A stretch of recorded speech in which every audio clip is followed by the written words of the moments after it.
Hola a todos, hoy vamos a hablar de poliomielitis con énfasis en la fisiopatología y las secuelas de la infección por poliovirus.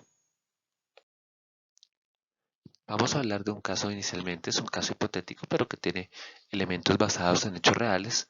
Es que Martín, y usamos el nombre de Martín a falta de uno mejor, tiene 9 años, fue vacunado contra influenza estacional. 5 días más tarde comienza a presentar fiebre y malestar general y de manera llamativa presenta pérdida de fuerza en miembros inferiores, la cual es ascendente.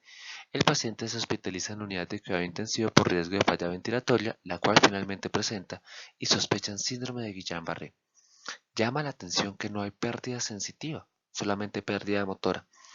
Toman una punción lumbar para buscar los elementos característicos del síndrome de Guillain-Barré y ven que no es compatible con este síndrome y que en cambio hay elementos que permiten sospechar una meningitis aséptica. Una meningitis aséptica es cuando tenemos cambios en el líquido cefalorraquídeo que no son habituales de las meningitis piógenas, es decir, por bacterias. Hacen una PCR en materia fecal e identifican poliovirus. Todo lo que discutimos en esta presentación está tomado de la infectología de Mandel del capítulo de enterovirus y de poliomielitis, pero también pueden encontrar un resumen aceptable en la página de Wikipedia, aunque no con todos los detalles y con la presencia de otros detalles, pero la confiabilidad de esta entrada es bastante alta. En ambos van a encontrar que el término poliomielitis viene del griego polios, gris, y mielos, médula espinal, y habla de la afectación de la materia gris de la médula, especialmente las astas anteriores de la médula espinal. Es una enfermedad infecciosa sistémica. Si bien nos parece que es una enfermedad específicamente del sistema nervioso central, es donde vemos la principal afectación, pero es una enfermedad infecciosa sistémica causada por el virus poliovirus, que es un tipo de enterovirus que se transmite por la vía fecal oral o por secreciones respiratorias. Este poliovirus es un virus ARN y tiene 3 serotipos. En este momento el serotipo 2 podemos considerarlo prácticamente erradicado y sin circulación a nivel mundial. Sin embargo, los serotipos 1 y 3 casi están erradicados en todo el planeta, pero son endémicos en Afganistán, Nigeria y Pakistán y se encuentran en algunos países de África todavía algo de circulación. Es del género enterovirus, familia Picornaviridae, es decir, es un virus muy pequeño y es un virus exclusivo del ser humano. Por esta razón, el potencial de erradicación total es muy alto. Actualmente la infección por poliovirus puede aparecer por serotipos silvestres, que también a veces aparecen traducidos como serotipos salvajes. Silvestre es una palabra mucho más precisa. Serotipos vacunales orales atenuados, es decir, la vacuna oral puede causar infección por poliovirus, pero también estas cepas vacunales orales atenuadas han dado lugar a mutaciones que han generado serotipos completamente nuevos, que sería la tercera fuente de infección de poliovirus, con diferencias pequeñas en el genoma. Aunque pues obviamente los serotipos derivados de cepas vacunales comparados a los vacunales pues pueden tener una diferencia hasta de más del 1%. En Colombia ya se considera que no hay circulación del virus, razón por la cual estamos utilizando vacuna inactivada en vez de vacuna oral, para disminuir el riesgo de esos casos asociados a serotipo vacunal. Para que ocurra la infección, en cuanto a la patogénesis, es fundamental la invasión a través del intestino.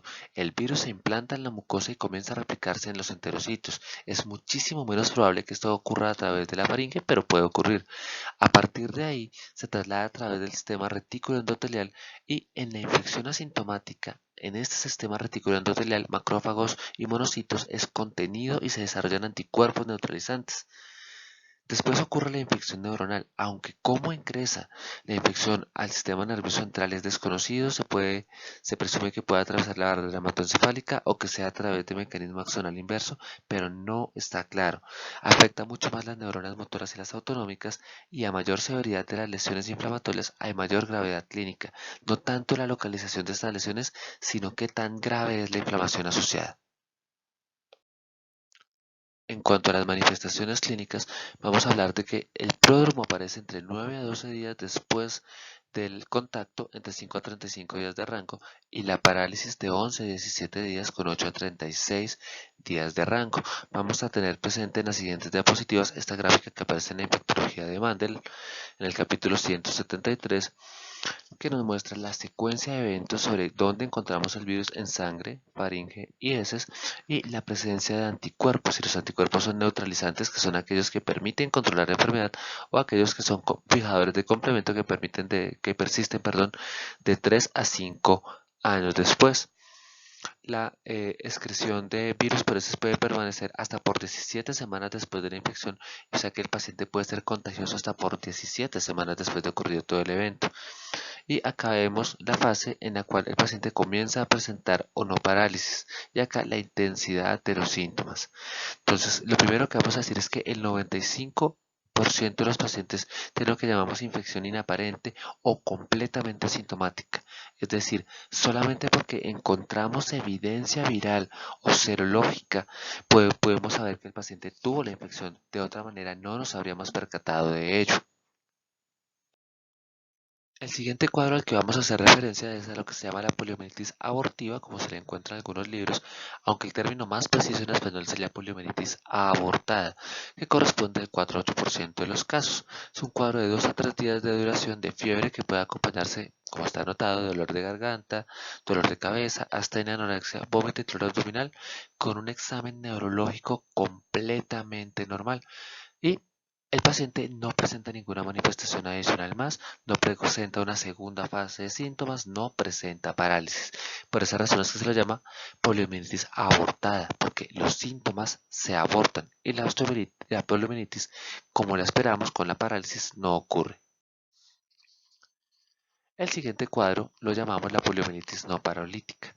Tenemos una fase prodrómica que es igual a la que veíamos en los casos abortivos en la poliomielitis abortada, en la cual vamos a encontrar una duración de una semana de esta sintomatología. Después encontramos una segunda fase con fiebre de 39 grados centígrados, pero adicionalmente cefalea y rigidez nucal, lo cual nos va a hacer pensar que el paciente tiene una meningitis.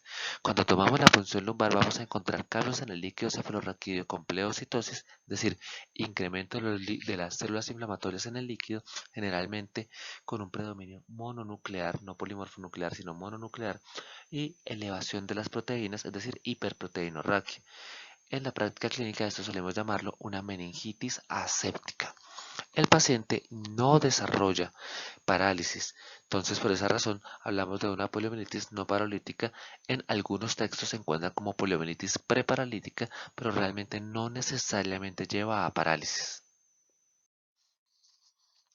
Después encontramos el cuadro de la poliomielitis espinal paralítica, que es lo que estamos acostumbrados a llamar la polio. Esta tiene un curso bifásico, es decir, presentamos una fase de síntomas, una fase asintomática y una nueva fase asintomática, aunque en adultos podemos ver sencillamente una ausencia de pródromo claro con el arranque de la fase de enfermedad o dolencia mayor sin necesidad de esta sintomatología inicial. La dolencia menor coincide con la viremia, como podemos verlo aquí en la gráfica, y con igual sintomatología que la forma abortada, pero en este caso una duración de 1 a 3 días, no de una semana como en la poliomielitis no paralítica. La recuperación lleva a que el paciente esté asintomático por 2 a 5 días, y la dolencia mayor tiene un pródromo propio dado por fiebre de inicio abrupto, alta, escalofrío, cefalea, malestar general, emesis, rigidez nucal y pleocitosis. Después del pródromo, sabemos que ya estamos prácticamente en la dolencia mayor, porque hay mialgias severas, hiperestesia cutánea localizada que puede ser ocasional, parestesias, espasmos musculares involuntarios y fasciculaciones que van a ser seguidos de la parálisis. El meningismo, es decir, la cefalea y la rigidez nucal y las mialgias, están presentes por 1 a 2 días antes de que la debilidad franca y la parálisis se manifiesten. La parálisis es flácida, es decir, si tocamos el miembro paralítico no hay tono muscular, es con fácil moverlo, a diferencia de las parálisis espásticas que se pueden ver en otras condiciones. Los reflejos musculotendinosos están inicialmente hiperactivos, es decir, el paciente está hiperrefléxico, pero luego el paciente se vuelve arrefléxico. La parálisis es asimétrica, es decir, un brazo puede tener la parálisis en algunos grupos musculares, mientras que el otro puede estar completamente normal o con parálisis en grupos musculares distintos. Y de forma curiosa y de forma característica, el compromiso es más proximal que distal. Lo habitual en las parálisis por neuropatías es que el compromiso es distal a proximal. El compromiso usual que vemos en la poliomielitis espinal paralítica es que se paraliza una pierna seguida de un brazo o las dos piernas seguidas de los dos brazos. Generalmente cuando es una pierna seguida de un brazo suelen ser del mismo lado. La cuadriplegia casi nunca se ve en niños y la parálisis vesical está muy asociada a la parálisis de las piernas, pero esto es típico de los adultos y ocurre en el 25% de los casos, mientras que en los niños es de ocurrencia inusual. En la poliomielitis vulvar paralítica hablamos cuando hay afectación del tallo cerebral, perdón. Afecta predominantemente entre el noveno y el décimo par y los síntomas característicos son disfagia, voz nasal por el compromiso del paladar blando y a veces disnea. Puede existir compromiso de los centros respiratorio y circulatorio de la médula ósea, lo cual pone en alto riesgo de mortalidad al paciente. Y los pacientes los notamos ansiosos porque no pueden ni deglutir ni respirar. Las complicaciones, la más frecuente es la falla ventilatoria, no por el compromiso a nivel de los centros respiratorios de la médula espinal, a nivel del tallo cerebral, sino por la parálisis de los músculos intercostales y del diafragma. También podemos ver miocarditis que generalmente es identificada en biopsias o en necropsias, pero casi nunca es identificada en la clínica. Sabemos que ocurre, pero casi nunca se manifiesta. Adicionalmente, como hay parálisis de la vejiga, también podemos encontrar retención urinaria y en algunos pacientes por la inmovilidad persistente podemos encontrar cálculos renales. A manera de complicación muy tardía también podemos encontrar el síndrome postpolio que lo veremos en las siguientes diapositivas. Afecta entre el 20 y el 85% de los pacientes que presentaron manifestaciones paralíticas, pero es mucho tiempo después y se desconoce bien cuál es el mecanismo de su ocurrencia. El promedio de tiempo entre la poliomielitis y el síndrome postpolio es de 36 años, entre 10 y 40 años de variación.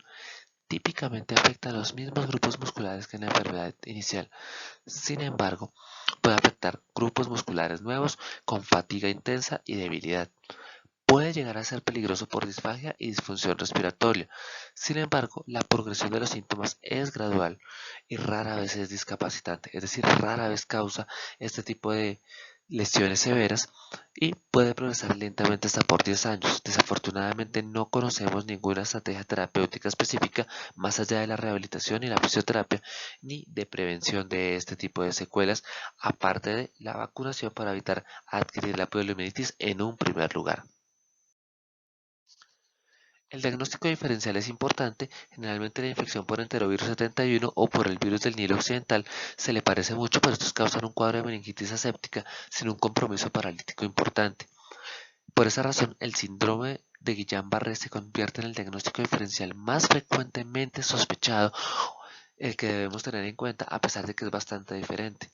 En el síndrome de Guillain-Barré, la parálisis es ascendente bilateral simétrica, muy diferente a lo que veíamos en la parálisis por polio, es decir, aquí es de distal a proximal, es simétrico y hay una pérdida sensitiva asociada. En la poliomielitis, recordemos, no hay pérdida sensitiva de forma usual.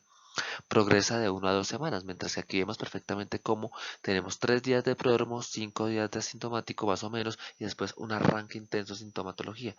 Y cuando hacemos la punción lumbar encontramos una hiperproteinorraquia marcada, pero hay ausencia de pleocitosis o la pleocitosis, es decir, elevación de las células blancas en el líquido cefalorraquídeo es mínima, muy escasa. La vacunación es fundamental y llevó a la casi erradicación de la infección en el mundo, pero por múltiples razones la vacunación no se ha continuado y por esa razón todavía tenemos lugares donde es endémica y lugares donde todavía se presentan brotes esporádicos. La vacuna oral ha sido el eje debido a su fácil aplicación en países del tercer mundo y poblaciones subdesarrolladas. Es a partir de virus atenuados que incluyen los 3 serotipos, pero tiene como consecuencia el riesgo de virus por cepa vacunal, es decir, de poliomielitis por cepa vacunal y el riesgo de infección inmunocomprometidos. Cuando vacunamos a un niño con polio, el niño va a botar virus del polio vacunal a través de las heces. Si hay pacientes inmunocomprometidos cerca, puede afectarlos. Por esa razón se prefiere la vacuna inactivada parenteral en los países donde ya no hay transmisión demostrada. La vacuna actual es mucho más inmunogénica que la que se utilizaba previamente y por eso algunas naciones solamente vacunan con vacuna IPV o que es la forma en que se codifica esta vacuna. En Colombia, como ya no tenemos transmisión de polio desde hace varios años, solamente hacemos vacunación parenteral con vacuna inactivada. Siempre que presentamos un caso de Guillain-Barré, Tenemos que notificarlo al Instituto Nacional de Salud a través de lo que se llama el protocolo de parálisis flácida. Este protocolo nos permite hacer búsqueda de virus del polio para intentar identificar de manera temprana los virus en los casos virales que no se manifiestan o que no se sospechan para poder hacer una vigilancia, un seguimiento y saber si tenemos o no tenemos circulación del virus. A todos ustedes, muchísimas gracias por su atención.